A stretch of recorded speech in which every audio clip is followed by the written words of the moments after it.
আমরা কি গরুর ভুঁড়ি বা বট খেতে পারবো? গরুর ভুঁড়ি বা বট খেতে পারবেন কিনা? গরুর ভুঁড়ি, বট এটা খেতে পারেন, এটা হালাল, এটা খাওয়াতে কোনো অসুবিধা নেই। আপনার যদি রুচি না কুলায়, আপনার যদি ভালো না লাগে, তাহলে সেক্ষেত্রে আপনি না খান, সেটাতেও কোনো অসুবিধা নাই। এটা খেতে হবে এমন কোনো বাধ্যবাধকতাও নাই।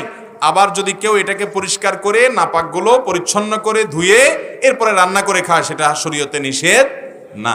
বিধায় কেউ চাইলে খেতে পারে।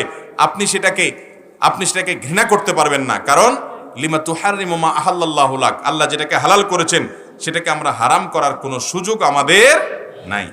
আরেকটা প্রশ্ন, একই প্রশ্ন লিখছেন একই ভাই, ইসলাম ধর্মের কি একটি জাদুঘর করা যায় কি না, যেখানে সবাই একটি শিক্ষা গ্রহণ করবে?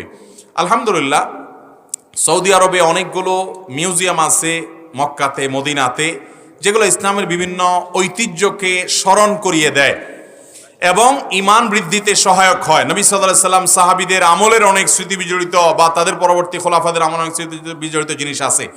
এমনকি সিরাত মিউজিয়াম আছে মদিনাতে, মসজিদে নববীর পাশেই, টিকিট দিয়ে ঢুকতে হয়। আলহামদুলিল্লাহ, আমাদের দেশে অনেক ভাইরা ইতিমধ্যে এদেশে একটা সিরাত মিউজিয়ামের উদ্যোগ নিয়েছেন। ব্যক্তিগতভাবে আমি কয়েকজন মানুষকে চিনি, এর ভিতরে একজন ইঞ্জিনিয়ার আছেন, বুয়েট পড়ুয়া, তিনি ইতিমধ্যে কাজ শুরু করে দিয়েছেন। আল্লাহ রাব্বুল আলামিন তাদের স্বপ্নকে বাস্তবায়ন করার তৌফিক দান করুন।